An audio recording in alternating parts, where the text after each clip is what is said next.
What's going on YouTube? BMCool247 here, and here's my empty Exodia goat deck profile.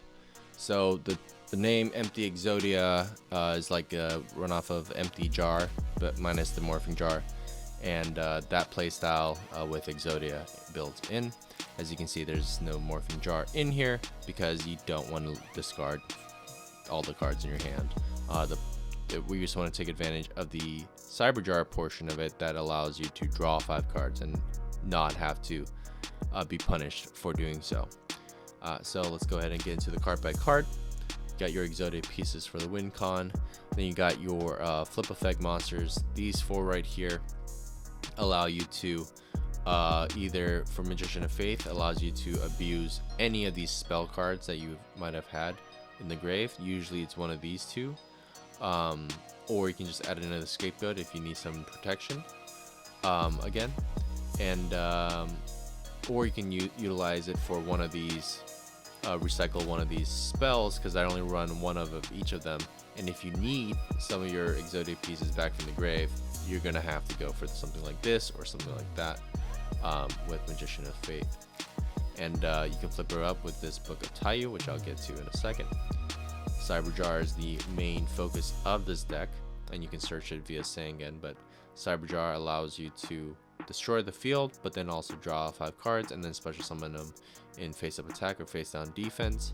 And the biggest weakness to this deck, of course, is knock. So being that people can only run 2 of, and they don't always run that, we can try to sneak by without getting knocked. And if they do have knock, hopefully you can Metamorphosis one of your monsters away, especially Exodia piece, because if they banish this, it's game over for you essentially. Alright, so yeah, getting the +5 is huge, especially in this type of deck that benefits off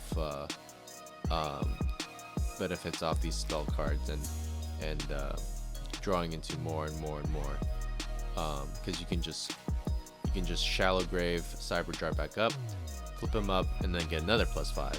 And if you draw into another one of these or another one of these, and then you can do the same thing over and over. Or if you need to flip a Magician of Faith to get the shallow grave, like there's a lot of different ways to go about it once you start playing the deck. Sangan to search any of these cards on the top row there. Emissary of the Afterlife. No, it's only good for getting the Exodia pieces, but it can be good for getting Sonic Duck in the side deck, which I'll get to in a bit here. So when you turn into it into more of like an aggro deck. Scapegoat, you will. These are one of the best defensive cards, so it's nice to go when you go first and you can't play anything. You can just set a Scapegoat and pass, and you know that when they try to attack you, you can just stop one of those attacks, and you still have 3 Scapegoats left for your following Metamorphosis plays, or just leave them there for defense. You can recycle these a lot with Magician of Faith. Book of Taiyou is part of that empty jar toolbox where you can keep flipping morphing jar or cyber jar to deck out your opponent. Book of Moon, in case you need to flip him back down and then flip it back up, like a Magician of Faith. Or maybe even flip your opponent's monster down in case they're attacking you and you need to defend yourself. Upstart Goblin, you don't care about their life points. Spell Reproduction, I actually had 3 of these, but I dropped one so I can actually add this guy, which I'll get to in a second. But essentially allows you to recycle any of these cards without using Magician of Faith, but it's a costly 2 spell cards to do so. Tune table contents, this is a deck thinner. Not the best to see 2 of any of these any of these 5 cards in your opening hand, but it's fine if you see one of these, then you just deck thin by 4 cards. Shallow Grave works well with any of the monsters except Exodia pieces, because it's like a way to recycle it, monster reborn it.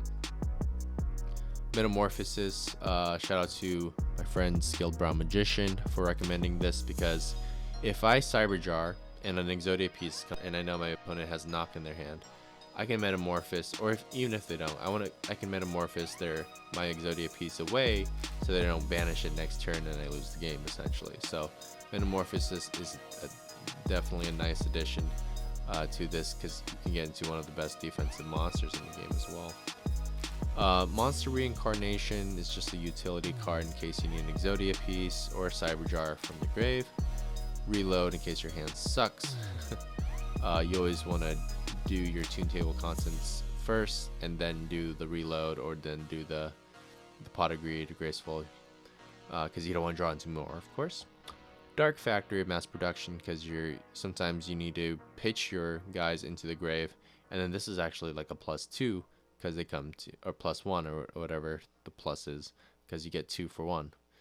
And lastly, the addition of Heavy Slump, because if you Cyber Draw on your turn and you can't really combo off after that, you can set Heavy Slump, and then once your opponent's turn, instead of having 5 + 1 + 5 cards, they're gonna or instead of having 11 cards, they're going to lose all of that, and then they only get 2 from that, so they're going -9 from this one card, which can be hilarious, most importantly. But you can really stop them. That could be a game changer there. I haven't actually played with this card yet. I just wanted to add it because I had that scenario before where I had Cyber Jar go off and I couldn't seal the deal, so I think setting this would be perfect in that case. And then we have an extra deck. You can only really use the front 9 here. I just threw these guys in just in case, you never know. But yeah, this is probably the best card to go into, so you don't leave your guys these guys hanging on the field. And then the side deck, so it's like a cloak for your empty Exodia. You would go from the empty Exodia to start off, and they'll be like, what the heck?